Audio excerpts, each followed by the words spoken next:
Choosing Chaos, Solo Motherhood by Choice, the podcast for women who are done waiting for the one and ready to become the parent on their own damn terms. We're talking fertility, pregnancy, emotional chaos, and the village that it takes to raise a kid. Sometimes you're crying in the bathtub. Sometimes you're crying because your toddler bit you. And sometimes you cry because you chose all of this. Welcome to Motherhood, solo style. Let's get into it.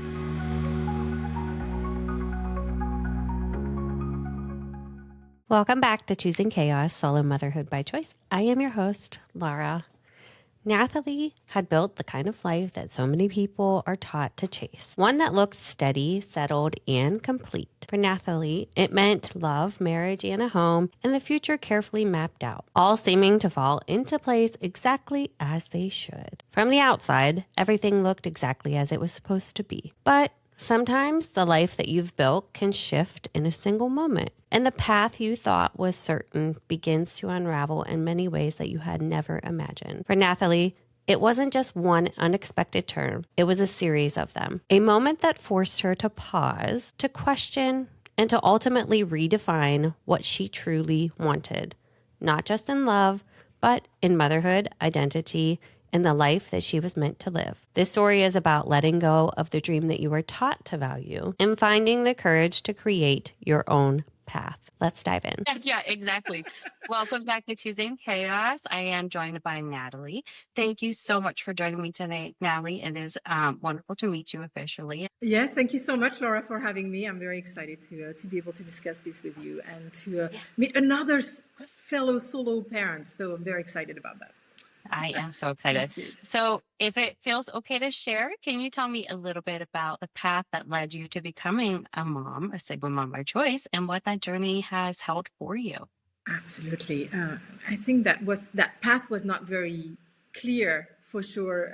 I grew up in the western part of France, as you can hear probably, and I grew up in very traditional household, brothers, sisters, parents. I got married. So it was a very, 27 years old. I was very much like, I wanted to be having a career, like just a very classic tale of wanting to have my career first, having kids afterwards. Did not feel like I was not going to have them because I was married young. And so I was kind of the other way around, pushing it a bit, being like, I need time to have my career, I need time to have my life, I need time to enjoy my husband or ex-husband now, but I need time to do all of those things, right? And so it was never such a fear in my own personal experience. And then everything shifted when I, age 35, I was like, okay, we haven't, had protection for a few years and I still not pregnant. And, just really being very mellow about it. We went to a OBGYN and she came back to me with the results and being like, well, you have uterus cancer. So this is, so so you do not get pregnant. We're halting everything. We're doing colon biopsy. She was, and it was so I was living in New York back then and it was very alarmist type of, meeting. And it's just, as a French person, I felt very much like, okay, this is extremely urgent. This is terrible.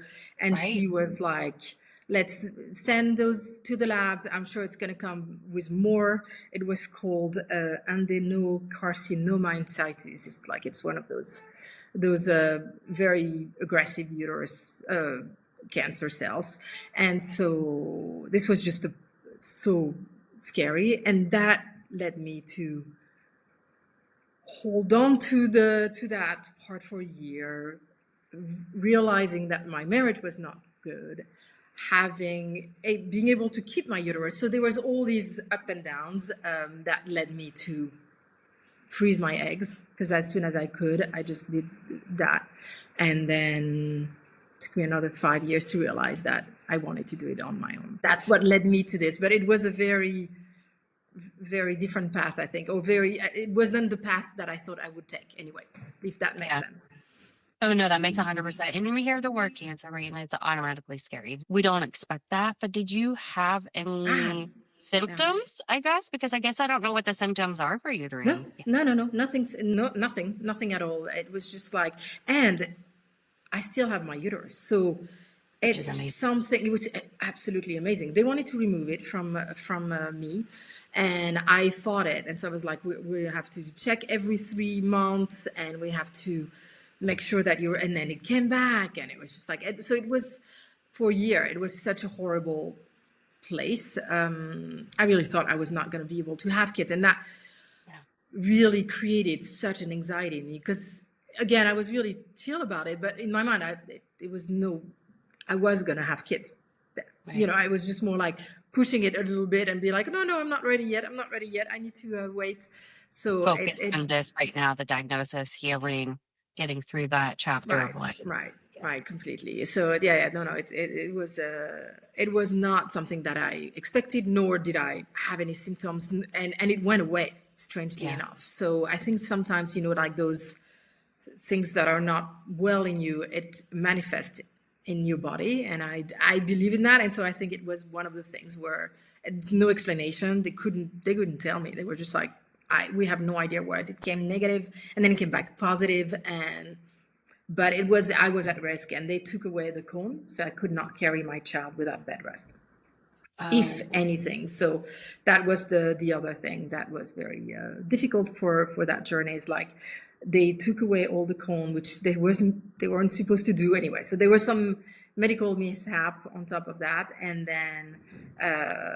then it was just like, and if I were to get pregnant and have the cells back, because they couldn't explain why there were cells sometimes and not showing up and not some other others. times, Yeah. then I would have to terminate the pregnancy, regardless of the month, because Yeah. then the kid would have it and would have endangered the whole thing. So it was extremely stressful time for sure. And so I I just can froze imagine. my eggs and then got through a divorce basically, and just Yeah. had Working through that whole process, the of yes. healing of everything. When they do they talk to you when you get a diagnosis like that? And I haven't spoken to anybody who had a cancer diagnosis, so I apologize. When they have that initial conversation with you, I know some women before starting treatment are given the option, or maybe they take the next steps in retrieving their eggs so that they could freeze them. Did they have that conversation with you in the beginning? They didn't, but they never removed my or did treatments. So because Which the is treatment for uterus cancer is removing, anyway, in my case, I'm not a doctor, but in my case, yeah, it was to remove my uterus. And so because I fought very hard for them not to touch it, they yeah. were never actually, but I'm assuming they would be able to give that option if that were to be the case. That I'm not sure. I'm Yeah. not sure how Maybe that that's works. a conversation I should have with someone who has been through that journey too, where, radiation and chemo can really do a number on your body. For sure. And so you do have to take those steps and freezing your eggs before that kind of treatment starts. And some of these clinics have a huge wait list to get into. So Yeah. again, another conversation for another day. Right. But because you had gone through the uterine cancer and then you had gone through the divorce and froze your eggs, what did your journey look like after all that and healing emotionally, physically, everything else? So because of the way that I grew up, I think I was still hoping to have someone in my life. So, and I was old. So this was checked with my OBGYN when I was 36. Then by the time everything went down and checking, I froze my eggs when I was 39. Which is good though. Well, yeah, exactly. But I mean, normally they're like before you're 35, otherwise it declines, and then by 40 Carry they show the chart, right? And it's like, Yeah. wow. And Yeah. so I was 35, really seasoned, 39, sorry, 39-year-old when I did this, and I was like, oh boy. So 30, so I got divorced during that same times. It's taking so long, and I think that's not what you always think. Okay, I'm going to be a solo mom, but when first because I was very traditionally geared towards the fact that I wanted to have a father in my child's life. And so once I froze the eggs, I was dating, I was looking for someone, and of course that did not turn out to be very good, because obviously it's hard to date and look for a father at the same time. It's Yeah. impossible. That I should have Pick realized. one. You want to be my baby daddy. Exactly, exactly. It's like, hi, do you want kids? Just tell me from the first date.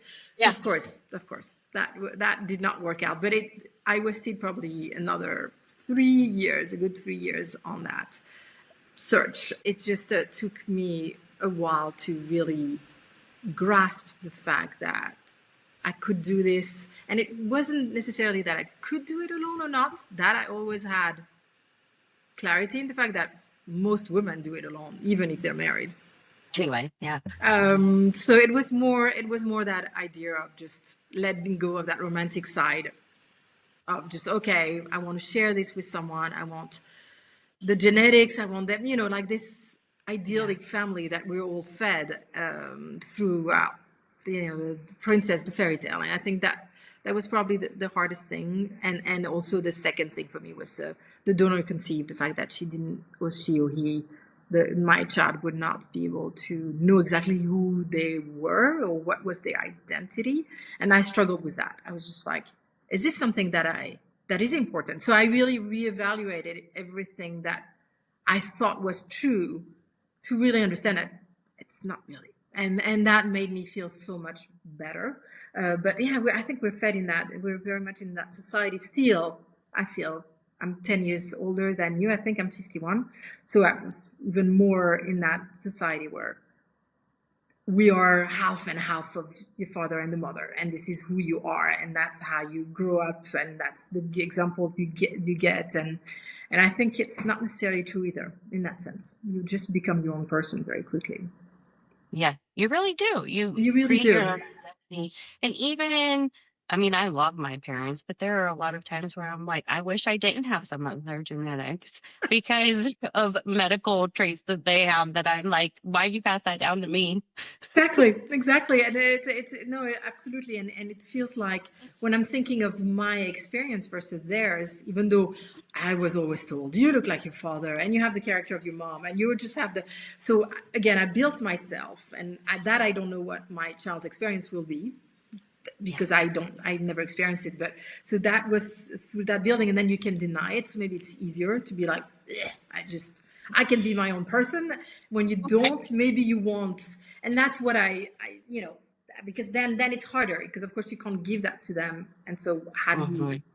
so it was a little bit of that as well in my mind, of just like, how can I help Yeah. my child with that? And am I making the right decision in her or his sake, if that makes sense. Yeah. And yeah. Exactly. Yeah. That makes a lot of sense to me.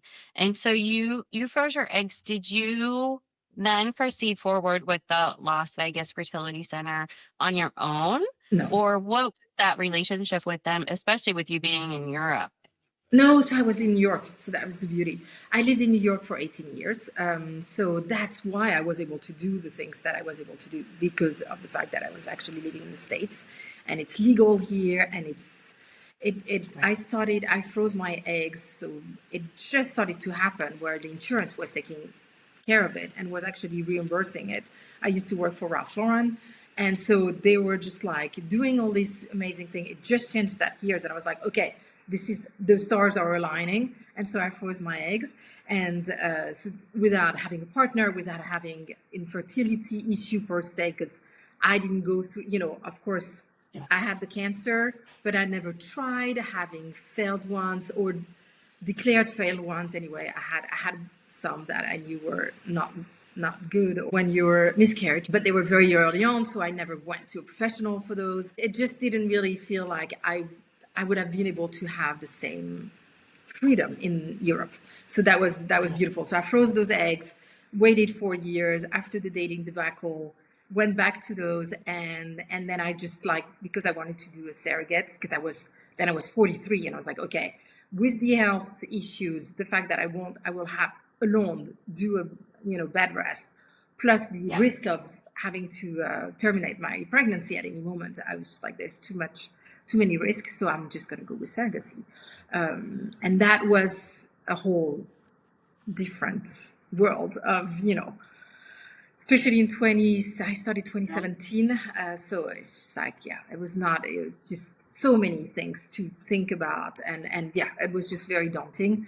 I went with agency, and that agency actually helped me navigate. Okay, we're going to find you a surrogate agency. Sorry. We're going to find you the surrogates. And then once the surrogates is there, then we'll just do it around her location. She was living in Portland, Oregon. And therefore, that's why I chose also Las Vegas, the fertility center of Las Vegas, because it was closer to her. And even though I was living in New York, it made more sense. So that was all linked to her and her well-being. You are looking for a surrogate. Can you walk me through that experience of hiring the surrogacy company to help you in identifying one? Because we actually haven't had many people on who talk about the surrogacy process and what that looks like. It is, and it's been shifting quite a lot, and I think there's more and more demands. And so when it came into play, when I was looking for, it was the start. I don't think it was mainstream yet. So it was just like, the Kardashian were doing it. There were a few. So it just felt like still very much not very mainstream. And I think that was hard because I just went and Googled and just went through like, how do you decide on the surrogate agency? Right. That was my first hurdle.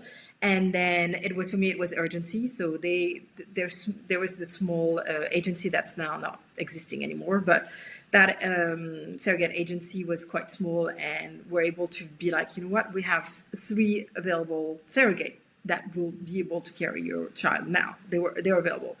So that was because there's some of those bigger ones, and it's like, well, 2 years, 3 years wait list.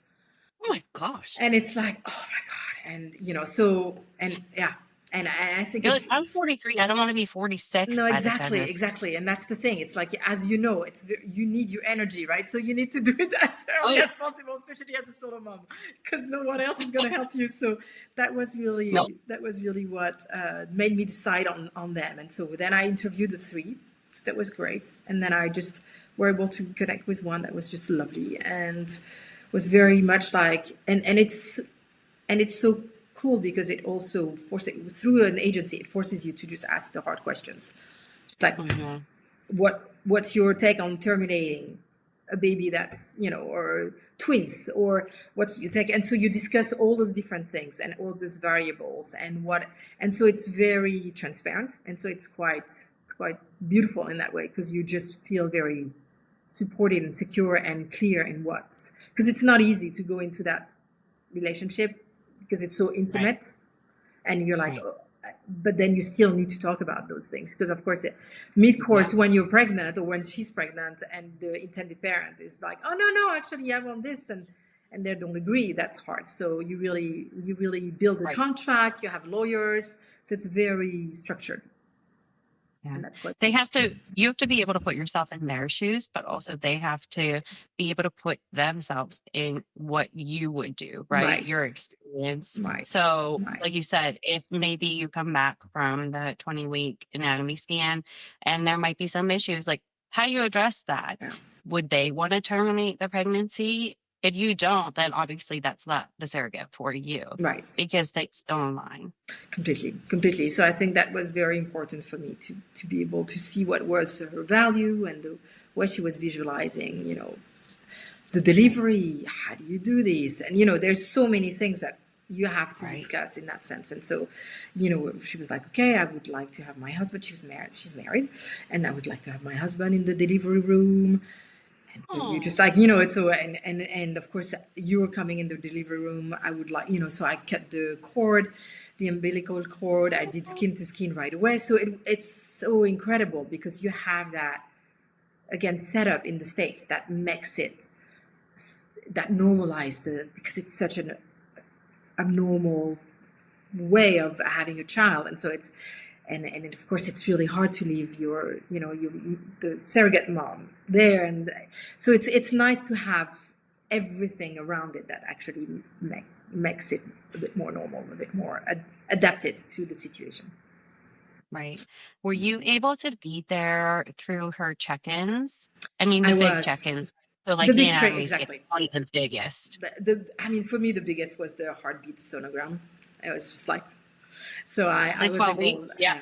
I was able to go to. So I flew there. It's all, of course, it's a lot of money. So it's just for Right. your discretion. I was invited to all of those. So you just travel, being able to have some free times and being able to experience that. So I went to 3 or 4 of those. The scan, how do you call this? The anatomy scan was a big one as well, Yeah. and I just wanted to see Mhm. that. So, so then I would go, and it would be the two of us in the room, and it just like lots of tears, lots of cries. So it was quite beautiful because it was like a woman helping me through that journey as well, and it's so powerful. It's so incredible. So it never really felt like I was left out.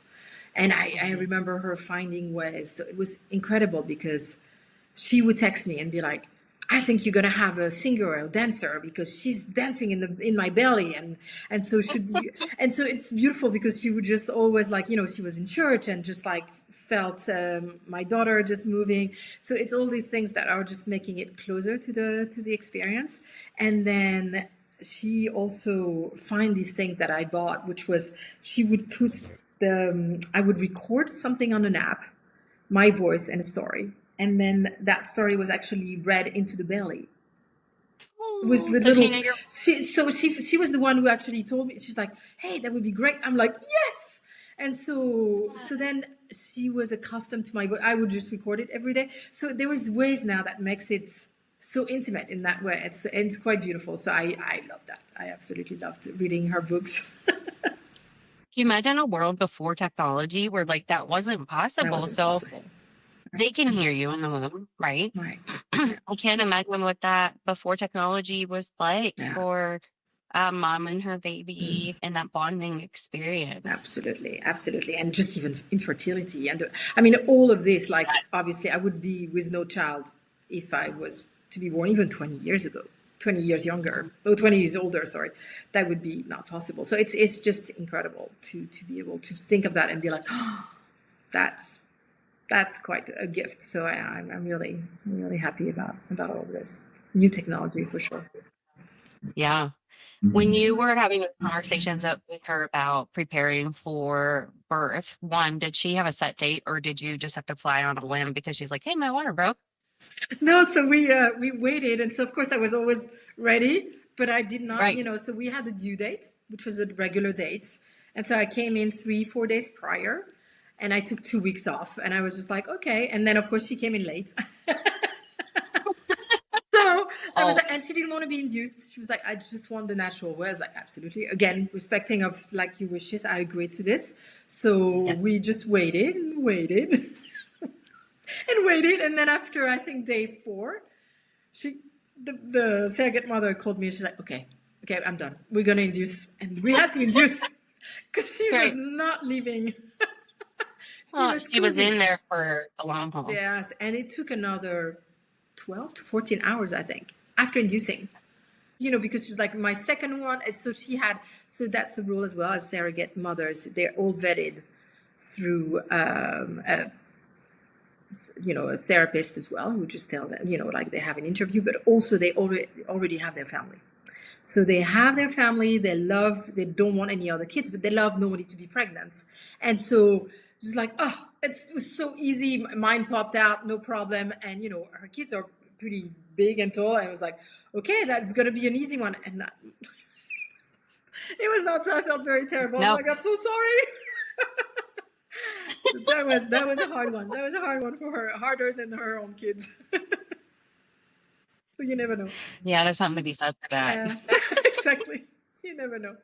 It's nice knowing that surrogates, and I don't know if that's all surrogates, but it's nice knowing that surrogates have already established their feeling because I was wondering what that as a woman would feel like having carried a baby. And then when the time comes to hand them off to their mama, what that's like for them. The experience is very different, right, for us and for them. Absolutely. But Absolutely. when your daughter came into the world, keeping the focus on you, when your daughter came into the world and you were able to put her against you for that skin to skin, Yeah. what did it finally feel like for you in that moment, knowing that everything you had planned for and through all you had been through was here with you in the world and you got to just enjoy it. It's indescribable, to be honest, I think. And I'm gonna cry, so sorry. Oh, it's okay. Yeah. We're criers here. Okay, I cry with okay. people. I It's just because it's sorry, I was trying to restrain my emotion because I get it. it's a feeling that you can't. You can't put it into words. I didn't know because of course and you hear, and that's the thing. I think that I was surrounded by no one had that experience. I was the kind of the child in my environment. I did not know anyone that did it. So I think that was a lot of traditional families around me that were like, what are you sure? What are you doing? This is going to be, and not carrying your child. You're not going to feel the same link. And, so I heard, so I was worried as well. It's like, maybe I'm not enough. I want to tell anyone and everyone, like, this is absolutely a it makes no difference at all that you carry the child or not in terms of the emotion that you have when you have that little being on you. It's just, no words can really describe it. And it was mind blowing, to be honest. Just very It really beautiful. is Yeah. an indescribable feeling to have something that you already love so much be put on your chest, and just like the experience and everything that you go through in your head in those moments of like, here's all the things I have overcome to get to this moment in my life, and I finally just have it all. I have everything that I've ever wanted right here with me, and like nothing else means anything. I'm about to cry.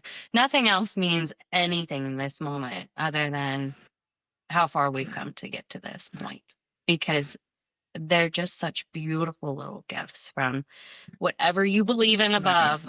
They're just beautiful little gifts given to Absolutely. us, and in whichever form that comes to to you. you in at the moment. And it doesn't matter. The opinions don't matter at that point. None of it. And I Yeah. think that's what was quite surprising to me, is that amount of love. Yes, I think, and the fact that you think it's going to be hard, or you think, but it's just, it wipes. Everything is wiped. The fear that just by that little being, just being with you, it's just, it's very, very incredible feeling. It is. It really is.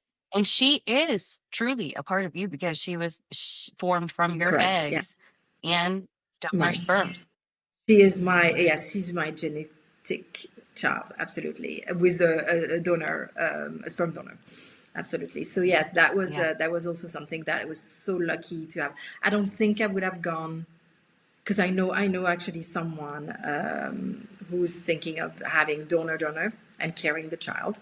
I don't think I would have done that because I'm using another surrogate to be able to have buy an egg, and that would have been, so it was kind of the end of the road for me. So I tried. So I did one retrieval when I was 39, and I had 29 eggs retrieved. That's amazing. 26 survived, and I was like, okay, so I have a little bit of an insurance policy. No, it wasn't like that. But in my mind, I was like, okay, that seems a lot compared to people, to women who have 3 to 6, and they're 10 years younger to me. I was like, okay, 26, I'm good. And of course, but I did not pair it with, so I froze my eggs without pairing it with a sperm until, and when it was time to create embryos, then it was really like that 8 just came to fruition. But when I tested them, there was only 2 viable. And so that was, and so it went down, like, my reality went down. I was like, and so we tried the first IVF. We tried with that first embryo, sorry, and it didn't take. So then it just came out to like, okay, that was my last chance, and that was my daughter. And so we're like, okay, we'll try. And her uterus was not great, so we just pushed it 2-3 months. Like every time we're like, no, not quite good. So that was great, but about the Las Vegas fertility center, because they really were not pushing it, like, okay, let's do another one. So they were like, it doesn't feel like the lining is good, so we'll just wait for another. But it was really taxing on my poor surrogate, because it's like, okay, you have to redo the drugs and blah, blah. And then January comes along and it's happening again. They're doing the test, the blood test, and they're like, sorry, it's not taken. It's not going to happen. And that email, and that was the last one. And so I was like, took off work, I could not even think. I was just like crying, felt really, my ex-husband meanwhile was having a kid. He just had, and it just felt, everything just felt really sad and terrible. And yeah, it was the worst week of my life. And I was just like walking around the city and not having any purpose anymore. I was like, okay, I have to figure, okay, my life is going to be different now. I have to visualize myself as as a person that will not have child. And that's okay. Absolutely. I just need to change my mindset. And then my surrogate on Sunday. So that was a Friday, and then a whole week passes. And then on Sunday, she calls me. She's like, I shouldn't tell you this, but I feel something. I just don't know. And so I called the fertility center of Las Vegas, and they're like, it's very, very extremely unlikely. I'm sorry, but normally you should see these results a week prior. We'll do another test, of course. And the test came out positive. Right. She was pregnant. It just... Oh, wow. The emotional roller coaster of that moment. Exactly. And I was like, should I believe it? Is it going to be taken away again from me? So for 3 months, I said nothing, just to like very, very close, people. And I was like, is this going to happen? It was crazy, but it was such a, when they told me that, I was Martin Luther King's Day. Sorry, I'm always butchering it. And that was like such a incredible day for me. It was just like, yeah, Christmas. yeah. It was like when they said she is pregnant. You're having a baby girl, and I was like, you're like, can you just that again? Just to make sure. I was like, oh my god. So yeah, that was really crazy.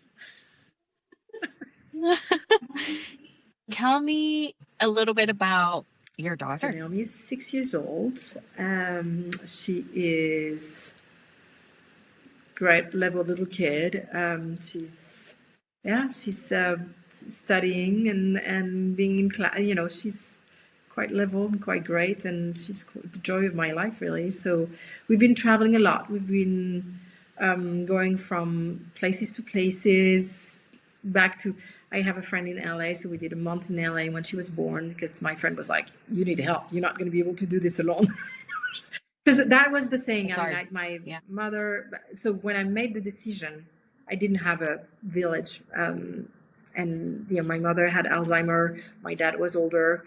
My brother and my sister did not seem to care, and they were in France anyway. And so it was just like that, very much like, okay, I will do this alone.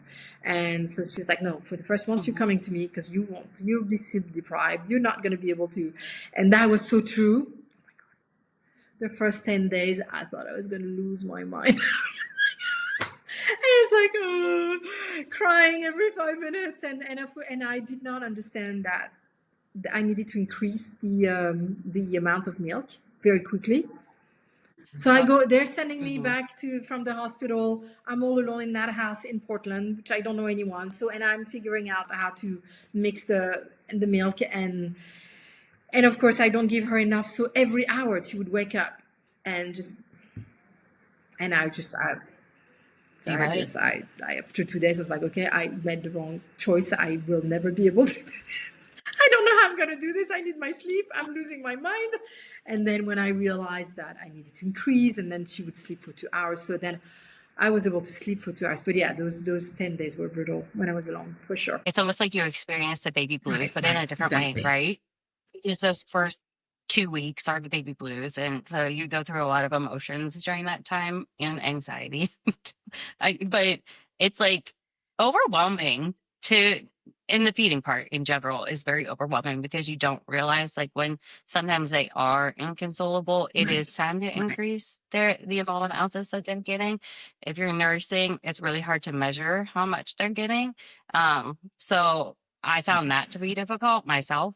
But with that said, like I'm glad that your friend reached out to you and said, "Hey, this is not going to be easy. I'm your village. I'm going to extend an offer to you to come stay with me because we don't all have that." And so I'm For very sure. happy to hear that somebody around you that was close reached out to you to support you Um, in that time of need it's hard. because I'm it's very hard. lucky. And It it is was a really hard. month, but it was such a beautiful time because it really, and she had a kid already. So she was like, I know the drill. This is going to be good. And so it really helped because no mom. And so, you don't have all these things that people, or woman to woman, will just share with you. So it felt so good to have her for sure, to be able to get some perspective from another mom. Should To have leave from my friends to New York, move out of your friends and just be 100% on my 100% own. on your It own. was yeah, it was interestingly, it was okay. I felt quite safe in the way that I was handling it, and so Mhm. that was the thing. I really was like, I know I'm not gonna get any help, so I need to be with her, and I'm not gonna work for this amount of time. And this is the way I decided it, and Yeah. I'm gonna be with her, dedicating my time for her.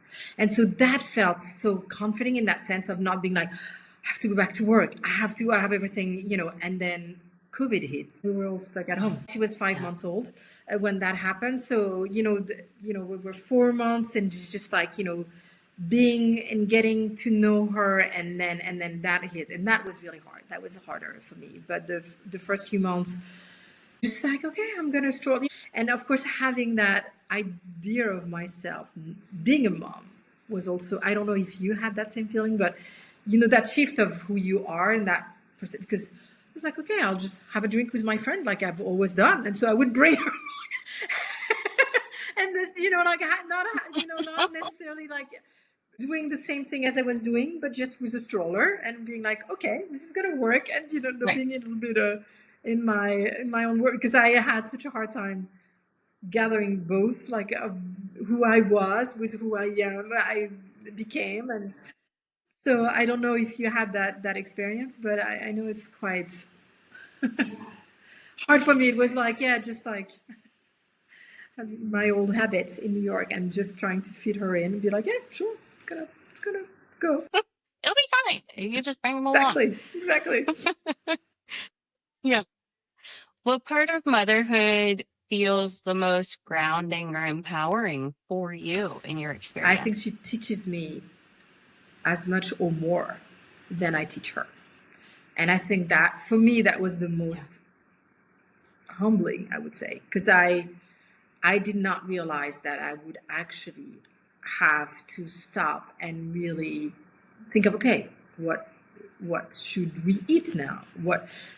Before I was a grown up, I would have the TV on while I was just doing things, and then it's like, no screen. You have to be careful with this. You have to. So teaching yourself and what's important for you, and really understanding the values that you want to develop Mhm. in a child. I think that was really something I did not necessarily expect, or was not thinking of when I have her. So that, I think, yeah, her teaching me, and I've heard that before, and I know it's quite cliche, and I never really understood it when the parents were like, yeah, they're teaching me, I'm like, okay, they don't know anything.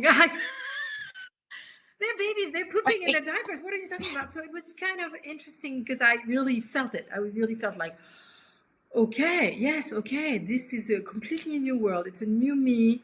I need to be responsible for that little being. And I think, it's shifting completely what you're doing, as I was saying, like, yeah, let's have a drink with my friend. So of course, obviously I was joking, because that's something that you shift very quickly, of like, no, you can't do this. And have, yeah, and being responsible, and being what would be best for her. And so all these things that was very interesting for me to discover that. They teach us patience. That's one of the biggest things that I've learned through my son is patience. And I've heard that from a few of the other ladies too. But also, you say about like what to eat, because I sometimes am really bad about like, oh, well, it's too late to have breakfast now, so I'll just skip Right, breakfast. But right, I can't right. do that for him, right? Because he has a set schedule at daycare. So I try to follow those rules when it's the weekend. Okay, well, what am I going to make for him? Because if I'm not eating, what's Exactly, he going to exactly. eat? you know? So I Yeah. have to be a And good start role eating model and and create eating the a bit. habit. So she's Yeah. mine is a picky eater and she's terrible at eating. But so I'm like, well, then I have to eat my greens to be able to tell her. So much more greens and being much more careful of what I'm eating, just as a role, trying to be a role model because she's not eating that, but I'm like, it's so good, green beans, ooh la la.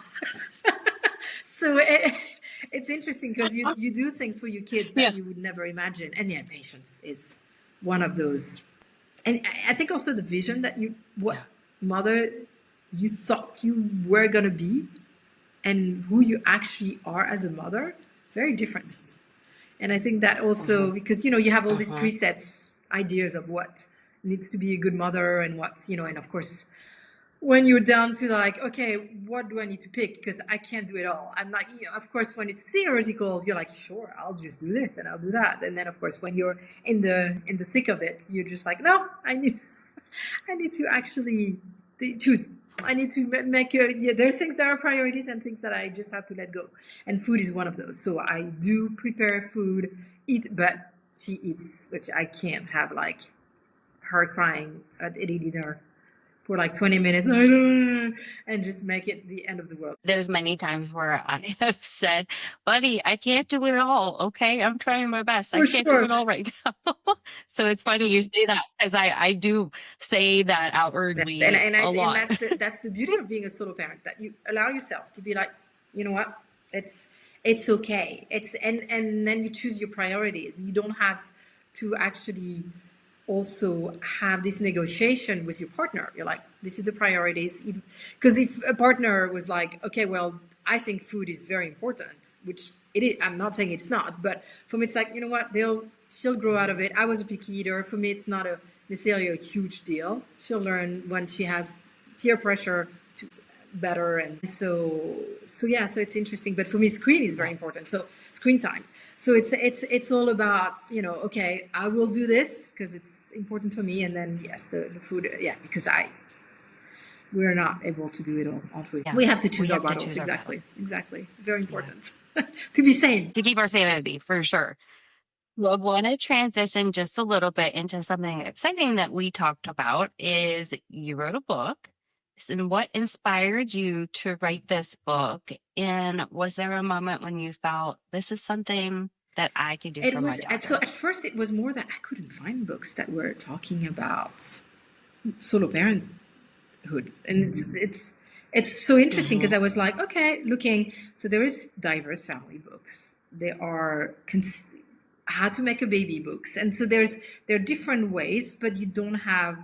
It's more, and it's very medical. So it's mom and dad. Mom and dad couldn't have a baby, and so they had. So it's very hard to be like, but there's no dad. So how am I going to explain this? So that's why I created it at first, because I was like, okay, I know there's so many solo parents, solo mom, and solo dad as well, which is very interesting because I was in a conference and there's as many solo dad as solo mom.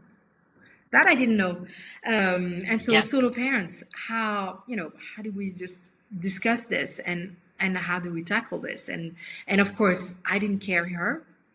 She's mine. How do you explain this to a kid quite early on? So it was also interesting in the way, when do we say it? When do we talk about it to your child? The donor conceive elements.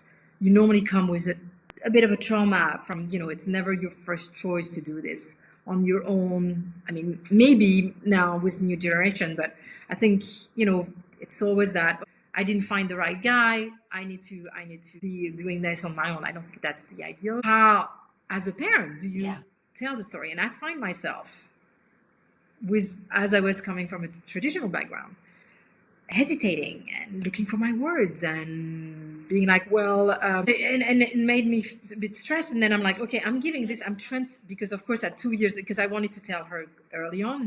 I think I started telling her 1.5, 2 years old, like, hey, you don't have father, and and that's okay, and this is why. and trying to explain this, and this mama is really strong and she was deciding this on her own and very independent, and it doesn't mean anything else, and you're normal, like all these things, it's so hard, Right. because then you're like thinking deep down, maybe it's a disservice. So I can sense a lot of parents are actually shying away to tell their kids. When you have don't Yeah. conceive, I had to explain it. I don't think it's that natural to do it. Anyway, it wasn't for me. So I was like, okay, I would like to write something about it and make it as fun and relatable as possible in terms of the narrative. And I think it's important too that you use the phrase that you're still normal. And that is something that we need to make sure our children know, is that even though we as moms made this choice to have our children on our own, they're not a knowing different than To you if you have empower parents, them two parents. to like Yeah. have their own story. And I think it was interesting because when I used the term normal, actually, it was, so I discovered, and I went to a shrink and to a therapist, excuse me, to make sure that I wanted to discuss things with her, with my daughter, and then she would always shy away. Naomi at 3-4, she would just draw, and then you don't have a father. How do you feel about this? And she was like, yeah. And then we realized that she thought she was actually not conceived the same way. She was actually like a bit of a extraterrestrial person that did not have the same. She didn't come from the same element. And so for me, that was so important as well to write it, how baby are made in the book, because I really thought, and of course it's age appropriate, and it's just a very simple way of like, okay, the seeds, Yes. and how they're dancing, but we all have to have those two seeds. And I think that when she realized that she was actually being built in the same way, so that's why I use the term normal, then it actually, she felt so much lighter about it, because I think she was walking around in that, I'm not like them. I'm not built the same way, interestingly enough. So that was, I think as adult, we don't really think of this because obviously we know she's built the same way. It's a tale about surrogacy. I included surrogacy, solo parenting, and donor conceive, and explaining, like, it begins with like creating a school project. It's a family tree. And how is that main character, the little monkey, handling it? She's very excited at first, and then when it comes to the presentation and seeing the reaction of her classmates, she finds herself questioning if her family's feeding them the assignment. And so that's that struggle, and how you try to own your own truth and make sure that you empower the kids to see their own story in that. So that's so important. That's why I wanted something that is relatable for them, because the medical things they don't really care about. That was really important for me to just have that. And then telling how the babies are made in that 2 pages. Try to just for them to clarify that this is how it's done. Giving them a voice, I think, is important, not to, because they don't really see. I mean, I could not see them. Yes. You can order it online, but when you go into libraries, it's very hard as well to see those books being featured. And to be very honest, like quite a few people, when I was talking about the project, while I was writing it, they were like, it's okay, it's very niche. It's very like it's going to be hard for you to, and it's like, is it though? I think that it's important that, all the kids know or understand that families are different and diverse, and solo parenting is one of those different family structure. I can't wait to read it to him. Even though he wasn't born through surrogacy, I think it's important for him to understand as he grows up the different types of family structures that there are, and how people were brought into this world, because it will help him to break down those barriers. Absolutely. Right, And I a think little that bit the more. more you understand those structure, the more you create empathy within the kids as well. So hopefully there's less, cruelty when they get older, of like, you're so, of course, we're all, trying to strive when you're a kid to just fit in, but, just try to be part of that storytelling of just owning your truth is what I'm trying to do anyway, and to just start conversation, because I think it's important as well to help those parents. So it was interesting because I was reading this research that or study that the UK did about 100 parents over the years, 20 year span, and it was donor conceived children, but they were parents, so it was harder for them to tell their stories. 50% of them told their stories after 7 years old, and they were just actually having much more difficulties. The kids knowing their stories as donor conceived after 7 it was much harder for them to have that family structure or really have that integration, rather than the youngest one were like, okay, it's fine, this is the way it is, and so having time also to digest it in their own way and just like build their own story from within with that information. I think it's important as well. In our very last segment of the show, is there anything that we have not talked about that you want to make sure that we share with the listeners about your story? I think my story was very much like I struggled. It took 10 years to have Naomi. It was such a difficult path that you almost forget when you actually have her how it's not going to be that hard. I don't know how to express it, but I think that, there's so many people that tells you around that it's going to be so difficult and so hard to do it on your own. And I thought that was going to be harder in a way. And I visualize it being extremely difficult. And I think that we're so strong, and we are. And I think that maybe in some cases it might be easier, but I think when I see my friend in a couple struggle, I'm like, actually, I think it's balanced. It's not that big of a difference in terms of the workload, especially when they grow older, of course. When they're young, it's hard. It's very hard. But yeah, I think that would be the take. I think that I would like to add is just that it's quite a beautiful. I think that the society is telling us that it's difficult and that's hard, and that you need a man to be able to do it. And I think that I knew that I didn't need a man, but I thought it was going to be much more difficult and hard, and that lack of sharing it with someone was going to be very tough. And I see all the divorces around me nowadays and all the fights, custody fights and things like that. And then you're like, I'm never going to have to deal with this. This is incredible in that way. And that sanity of just having that one path, and of course, if you're making mistakes, it's all on you, but it's also that beauty of doing it on your own and just having that certainty of being very independent and really have that right of being independent in bringing up that child into the world. I appreciate that beautiful reminder to all listeners out there who have been doing this or who are considering taking this path in life. As much as it is hard, and people will tell you that it is hard, I agree that there are some things that are very difficult about it, but there are so many rewards at the end of the day. Exactly. And I even see my divorce as like a blessing in disguise. Like, you don't know, you have all this hardship. Mm-hmm. And then I'm like, it would be so different if I had a kid with him. And it's now I just see my daughter, I'm like, it's such an amazing feeling. And it's a blessing in that sense. And it really is beautiful experience, really. Thank you so much for joining me for this episode of Choosing Chaos. It has been a pleasure getting to know you, and I will share all of your information about your book and the other links that you had sent to me. Thank you much, Laura, and thank you for doing this. This is amazing podcast. I love it. Thank you. Continue listening and sharing all the things.